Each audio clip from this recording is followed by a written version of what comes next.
Hello, I'm Lynn Thurman, and you are tuned into the Inner Goddess interviews. I am chatting with women who are unleashing their inner goddess and pursuing their passions and purpose and following their soul path. And today I am really excited to have Helen Hodgson with me today. She is the owner of a mobile spa service called Serve the Goddess, and she also hosts goddess retreats, and we're going to chat about Aphrodite today, and I'm super excited about this. Welcome, Helen. Thank you so much for joining me. Thank you, Lynn. I'm so excited that we're going to discuss the beloved goddess Aphrodite. Tell me, when did you first meet Aphrodite, or when did she come and introduce herself to you? Aphrodite came to me when I was overworked and overgiving as a very busy massage therapist in California. Just like most women, I was very good at giving to others, but sacrificing myself. And I was very busy going out doing 6 or 7 massages every day. And I'm a traveling massage therapist, so I bring my table to each client. And every 4 or 5 months, my immune system was overtaxed, and I would have to spend 3-4 days in bed recovering. You know, I'd get a cold, sore throat, and I would have to cancel my clients. And it happened to me enough times that I said, you know, I have to tap into something. This has got to stop, because it's not serving me. It's not serving my clients, because I had to cancel them. And Aphrodite, actually, her self-care, her self-love essence infused in me. I love Greek mythology. I've studied it, when I was in school, in high school, and don't ask me where it came from at this particular moment, other than I needed it. I'd obviously called on her, and I immediately could see that Aphrodite, to me anyway, represents self-love. So to you, she's kind of different from this, like this beautiful goddess that steps out of the water and all the men drool at her feet. She's much more empowering for women, and not just this object that. Yes, unfortunately, with the modern Western world, we've over-sexualized Aphrodite, and that is one of my passions, is to reclaim the ancient myth of Aphrodite. The myths, the pre-Hellenic myths, are completely different to the patriarchal ancient Greek myths. Those myths are all about violence, sexuality, and I think, in my experience talking to women when I do my retreats, a lot of women will just poo-hoo Aphrodite, and even just say, oh, she's fluffy, she's superfluous, I don't need her in my life. I'm a strong woman, why do I need her in my life? But we all need to be reminded of self-care, self-love. And during my goddess retreat, which I did in July, I created a whole day on getting in touch with Aphrodite for modern women. How was that received? Were the women already open to the possibility that the Aphrodite that you're going to introduce is totally different from like the media version? Well, I had everybody, I had 12 women, I had everybody do some homework before the retreat and ask them which of the 5 goddesses that I was discussing throughout the retreat, which one could they most relate to. So I also discussed Athena, Demeter, Aphrodite, Persephone, and Artemis. And 70% of the women said they really needed to learn from Aphrodite. They resonated with the Athenas and the Artemis, but they realized they needed to learn from Aphrodite. And particularly, a couple of the women were engineers, and they told me absolutely they could see that Aphrodite was just so superfluous. All she does is lounge around eating grapes, and men fall at her feet. How is that going to serve me in my career, or in my life? I don't have time for that. I don't have time for this self-care. So after some prodding and discussing, the pre-Hellenic myths and discovering, what her ancient myth was, she was revered for her fertility, but not in the sexual way. And I did some, I read a lot of the myths too, which is wonderful storytelling. I love to be read to. I think it's such a wonderful thing that we don't have anymore. I mean, and I loved reading to everybody. So everybody received it well. What are some of her ancient myths? Because I'm pretty sure that most people won't know. Yes, well, the pre-Hellenic myth is that they had a festival, a fertility festival for her, and she was crowned with myrtle, and rose petals were strewn at her feet. But the Greek myth, I mean, she was born out of the shell, which is, and that's pretty much it. I mean, every man fell in love with her, and she wore the girdle. And as soon as they fell in love with her, she got bored and moved on. Which is, who wants to have that life? You want true love. Who wants to have a never-ending relationship after another? Yeah. The modern Aphrodite is kind of shallow, isn't she? Yes. Like how we portray her now. Yes. Yeah. So it was my mission on this retreat, to get people to tap into her. And I say I've created 5 steps into getting in touch with Aphrodite, and because I wanted these women to have something to take away with them as well, because it's all very well when you're on a retreat, you're in the ideal setting, nobody's bothering you, you're with like-minded women, and then you come back to your life and it's like, oh, and then you go straight back into it. So I created these steps. Is this something that you're going to offer to women everywhere? Is it going to be a product that other people can get hold of as well? Yes, well, I'm going to be doing another retreat, so I am going to be discussing actually Artemis on my next retreat. Oh, another misunderstood goddess. Yes. Actually, Artemis was actually the most revered in pre-Hellenic myths, by the way. Which everybody's heard of Aphrodite, but not everybody's heard of Artemis. They don't really know who she is. So, Okay. and I created some wonderful spa packages for women who want to get in touch with Aphrodite, and those are on my website and certainly available when we do the retreats, because I did offer some massage, and I created a massage and body oil line. I have 5 different oils named after the goddesses, and they're all aromatherapy, and Aphrodite, of course, is one. And her essential oils are rose and jasmine. Gosh, that sounds divine. I need some of that. Yes, well, they're available on my website. I'll send you a little sample. So why do you think that women are so neglectant on self-care? And, I have to put my hand up here myself.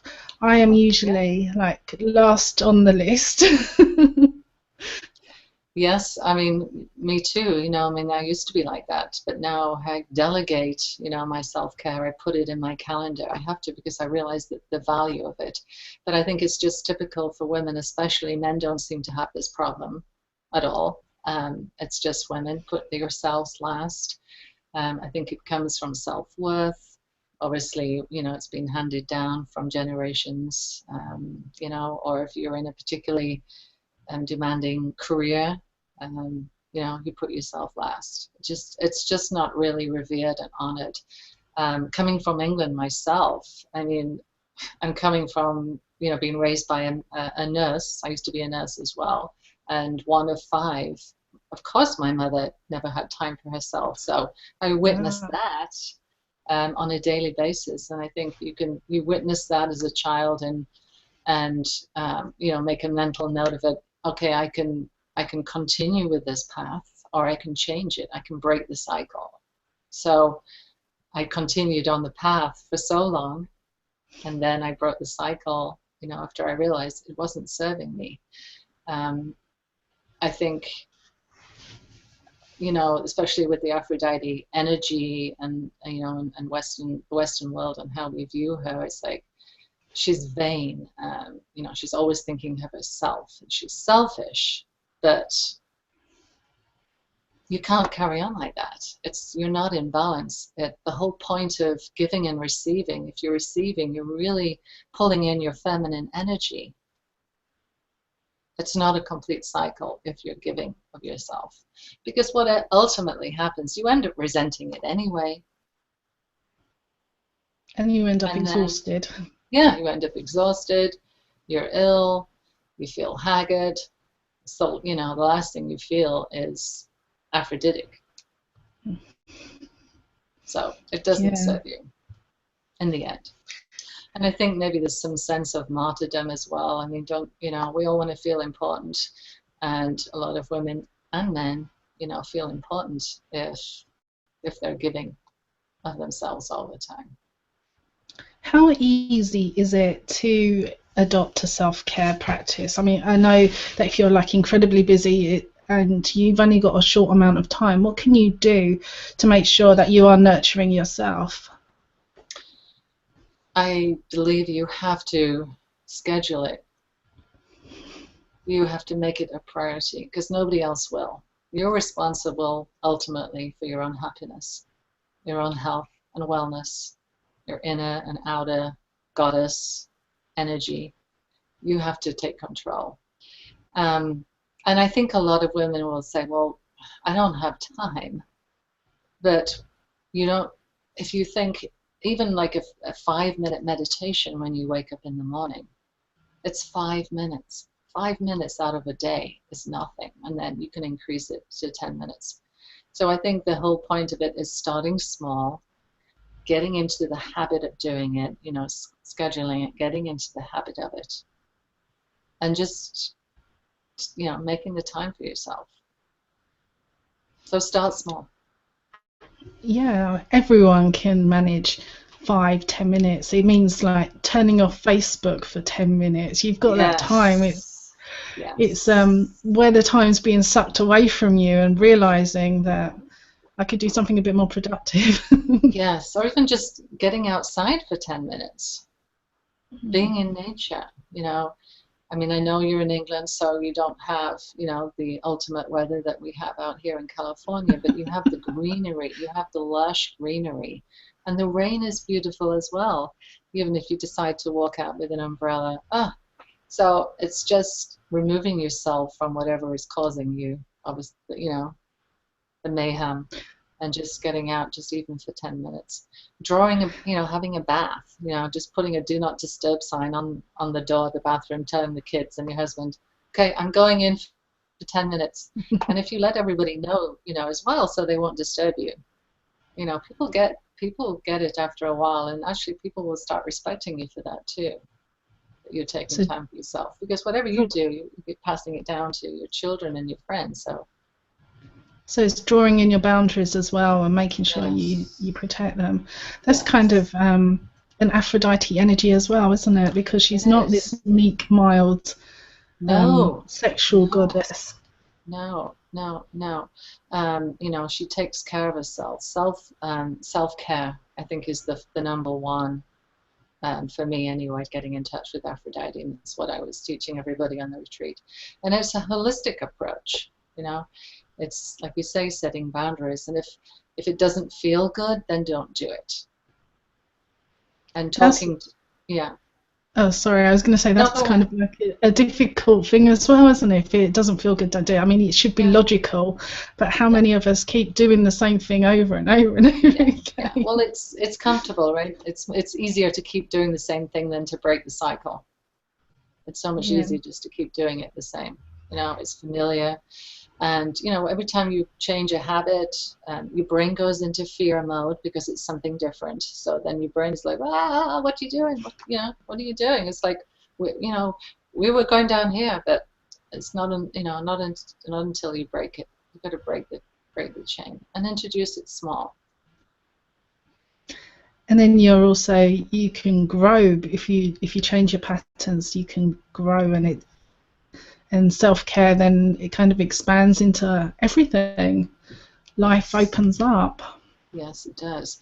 You'd be amazed, and also, but to honor everybody's journey, it's very easy to look at, say, revere another woman that you think, oh, she's got it all together, and she's taking care of herself, but you don't almost know the journey that she's taken to get there.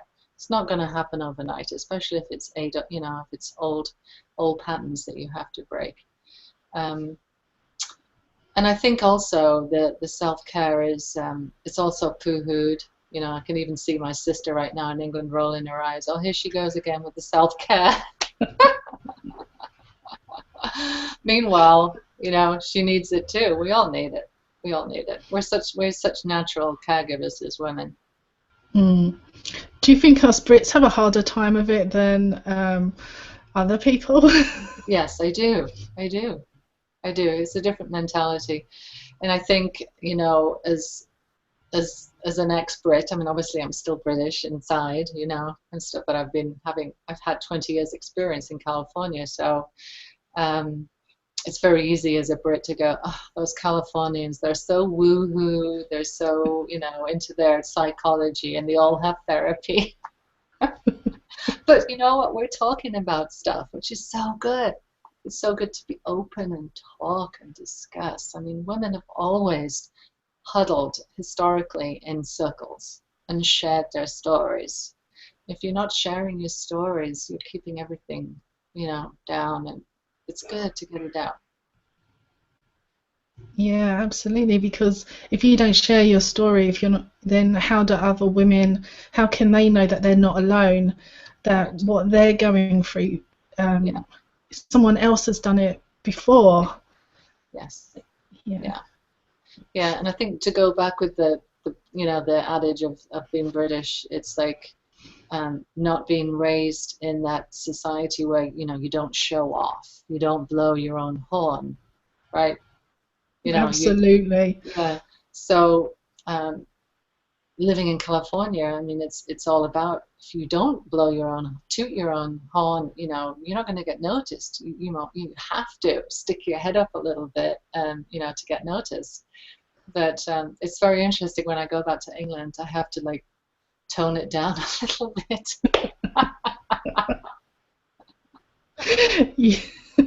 Yeah, we are definitely not very good at self-promoting anything. No, no. It's really amusing. It's very amusing to me. I love the differences. I love coming home. I love coming back here as well. But in terms of like getting Aphrodite into your life, the first step is definitely self-care. And another step is, I call it seeing beauty, even when it doesn't exist. Yeah, I can relate to that because you come from England. You'll know that it's grey, like 90% of the time, and it's raining and it's cold, and it used to make me very depressed. But Yes. now I love the grey because if you look for it, there's beauty in what other people consider ugly. I Yes. take pictures of clouds all the time because they're grey and they're beautiful. Yeah. Yeah. You just have to open your eyes. Yes. Yes. And slow down. Yes. Yeah. Because if you're rushing too fast, you don't see it. If you're hurrying through your day with all your tasks to do, and your to-do list, and crossing everything off, if you're not stopping and drinking in the beauty and taking a deep breath, even I just saw you take a deep breath then, Lynn. That was beautiful. Just made you do it, didn't it? It's like, oh yes. Yes. Yes.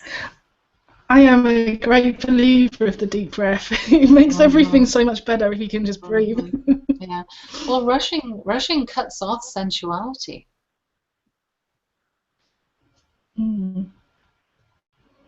Yeah. I've never really looked at it like that, but I suppose it really does. And of Yeah. course, talking about beauty and kind of appreciating beauty, you don't have to have like the California LA mansion with everything pristine to appreciate beauty around you, do you? No, you do not. You know, I picked some roses from the garden the other day. You know, they were in full bloom, and I thought if I don't pick, you know, the petals are gonna fall off. So I picked like 5 roses, put them in. I mean, something simple like that, bringing beauty into the home. You know, putting a few throw pillows on a, you know, on a sofa, draping some beautiful drapes around, you know, some fabric. If you want to decorate your home, absolutely. No, no. You don't have to go, you don't have to live in a mansion. And having nature. I mean, nature is very healing. Yeah. And all you've got to do is step outside, and if you're brave enough in this country, take your shoes off and do it. Oh, oh, there's nothing more lovely than being barefooted on the on a English lawn. No, especially if it's been cold and there's dew on it and your feet get Yeah, all wet. And then yeah, you tread on the slugs and the snow. yeah. Aphrodite was known for walking barefooted on the morning dew. In fact, she brought in the morning dew. That's another one of the ancient myths. You see the dew outside. Aphrodite has walked on the earth. Oh, I didn't know that. That's so nice. So Yeah. I remember that next time. Yeah, and roses too. You know, she was honored and revered. Rose petals were strewn at her feet when she walked. So bringing roses in will, you know, pull in the Aphrodite energy. And it's so healing as well, Yeah, the rose rose oil. Yeah. smell and oil. Hmm. So Hmm. yeah, and Yeah. everyone can do this.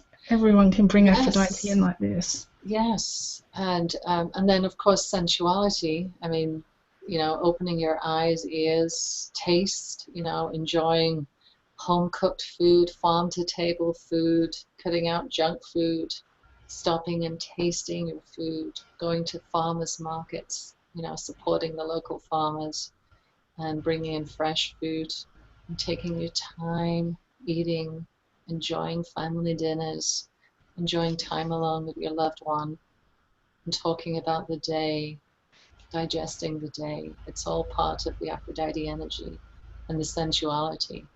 A lot of women on the retreat didn't realize, you know, they thought of sensuality as, again, as sexuality. It's, Mm. you know, it's not, doesn't mean sexuality, it's opening up to the senses. Um, didn't realize how their inner Aphrodite was parched.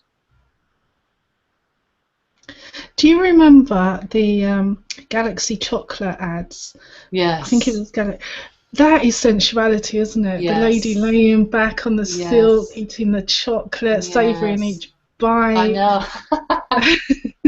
I got goosebumps thinking about it. And wasn't she on a train as well? She's in a little carriage and she closes the carriage door in the train. And it's like a black Oh, and white, like noir. And then she gets out the chocolate. Yes, yes. And there's one yes. when she's in the bath and she's just relaxing, eating her chocolate. Oh, yes. Yeah, I there think she she is. must have been channeling Aphrodite. Absolutely.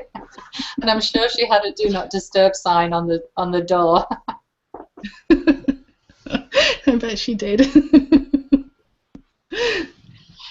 Oh, and another step is celebration. Celebrating the small and the big successes in life. Because once you celebrate a small success, it perpetuates, you know, it creates that energy. You can do that by doing a gratitude journal, writing down, you know, 5 things you're grateful for at the end of the day. That's one way to just, you know, to start thinking about celebrating, because if you're not used to celebrating, it's like, what, that little thing, why would I celebrate that? But if you don't celebrate the big, you know, you just move on to the next one and you're not stopping and savoring the celebration. um, we had dancing and drumming at the retreat, which was wonderful to, you know, get into the primal rhythms of drumming, which is the most ancient form. I mean, the priestesses would drum. It's the most primal form for women. It's the most natural thing for us to do. And then dance, you know, feel your body, move your body. we're sitting in front of our computer screens or running from task to task. We're not in our bodies.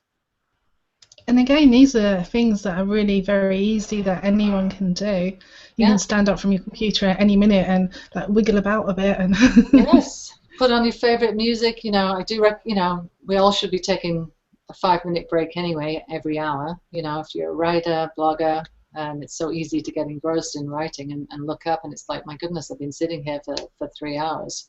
I have a timer that goes off every 45 minutes to remind me to get up, and I have some music that makes me want to move around. The Happy Song is really good by Pharrell Williams. You know that, right? I mean, it gets everybody going. yeah. So, something like that. Yeah. So those are my self-care, self-love, celebration, seeing beauty, and sensuality. Those are my 5 steps to get in touch with Aphrodite. Great. That's just such wonderful advice for all women and men if they want to get in touch with their Aphrodite Yes. as well. Yes. When's your next retreat? I was going to do it in December. I was thinking of December, but I'm thinking December is not the best month because everybody's going on holiday. So it's more than likely going to be in January. And I'm going to focus on Goddess Aphrodite. And we're going to have some art. So for chance for people to draw, because oftentimes you're on a retreat, your creative juices start getting stirred up. So having an art barn and archery lessons. Oh, how fun. That'll be great. Oh, I want to come. Yes, I'll let you, I'll keep you posted. I'm excited because a lot of the women on my retreat, in the process of the questions and the work we were doing in the retreat, a lot of them realized they had been neglecting their Artemis, the traveler, the adventurer, because of life and work commitments. And so I saw an opening to do that, with more storytelling around a campfire, because if it's a winter retreat, to have storytelling around the campfire at night and drumming. Oh, that just sounds amazing. Another really strong ancient goddess energy that you're sort of Yes. bringing into the modern world. Yes. Yes. Yeah. I mean, the other goddesses I'll be also exploring are Demeter, the eternal mother, the caregiver. That's what I used to be. I was the Demeter, and then I pulled in Aphrodite. And Persephone is another wonderful exploration too. A lot of women resonate with Persephone, especially artistic women, writers, poets, dancers, the dark side. That's another side that's often neglected. When did you Yes. first kind of look to goddess spirituality? I would say it was around right before I birthed Serve the Goddess, which was 2000. So it's about 14 years. Yeah, 14 years ago. And I had my aura read once by somebody, and they told me, you have had an epiphany.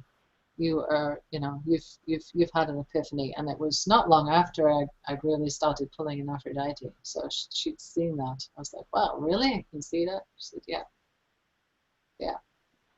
And I think nobody was using the word goddess back in 2000. When I introduced it into my business, yet again, because of the sexuality side of the word, even the word goddess, I was getting some mixed response, but it was more so from men, and it scared me. It's so. I was doing a lot of networking with professional groups, so they may be, like half men, half women, lawyers and accountants, and I really, it scared me, and I thought, my goodness, what am I creating here? I didn't have that response from women, so for the first couple of years, I kind of shied away from it. I was afraid that I'd created a monster, but I realized, after a couple of years, I'm like, hang on a minute here, this is my mission. This is what I want to do. just ignore them, because just ignore those people. They're obviously not for me anyway. They're men anyway. They're not to put down the men. Sorry if there's any men listening to this. But it was just the response I was getting. So I was just reacting from that response. But when I mentioned the word serve the goddess to women, every woman, when I mention that, they all go, oh, there's a sense of reverence. It's like, oh, yes, yes, that's it. There's a reminder. It's a reminder. I've got to take care of myself. It's the response I get every time. So I just had to forget about the other response until I was just more comfortable. So I I'm glad you overcame carried that. on. Yeah, yeah. But I was scared. I thought, oh my goodness, what have I done? Yeah, I suppose especially coming from over here, we don't really talk about any kind of, well, these days, any spirituality, but I didn't even know a goddess existed apart from like the naked, armless statues you see in Yes, museums. It's yes, the yeah. longest time. Yeah, because you kind of look at those and think, oh, those aren't, you know, you don't realize those are that's it, those are the history. I'm reading When God Was a Woman by Merlin Stone. Have you read it? I haven't read it, no. Oh, it's brilliant. Yeah, it's brilliant. I mean, talking about, the ancient ruins, thousands of years ago when women were the priestesses, that unfortunately a lot of them were destroyed. Yeah, it's such a shame actually when Yeah. you start to realize that we have such a deep and long spiritual history as women, and Yes. it should be celebrated. Yes. Which is very interesting. I'm glad you brought that up because it's pulling me around to remind us all as women that that's where our history comes from, is unfortunately the rape and pillage of women that happened, thousands of years ago. And I think that's why it's difficult for us sometimes to speak up and to feel important and take care of ourselves because of that unfortunate history. Yeah, We're all from an ancient, lineage of goddesses. Those are our roots. That's where we're from. There's no denying it. yeah, and I'm so pleased like people like you are bringing that knowledge out into the open and educating people about the true Aphrodite, who isn't just this sexual object. Hmm. That our spirituality is old, it's deep, it's ancient. It was there before the men come and took it over. Yeah, yeah. Unfortunately, I know that, true feminism is gender equality. Even the word feminism, people are like assuming a woman's on a sofa and they're men haters. But really, true feminism is gender equality. And that's all we want, is just, bring it back to equal. But even just stepping out, and even talking about the word goddess and talking about how as women we weren't always, we were at once revered. Um, Even that in itself is scary to step out and say Yeah, it. it takes a lot of courage because you're going against thousands of years of kind of pressure and Patriarchism. build up, Yeah, yeah, yeah. which makes it even more important to do it. Yeah, it does because it gives women permission. It gives us permission to take care of ourselves. It gives us permission to take care of ourselves and to show our daughters and sons. Yeah, exactly.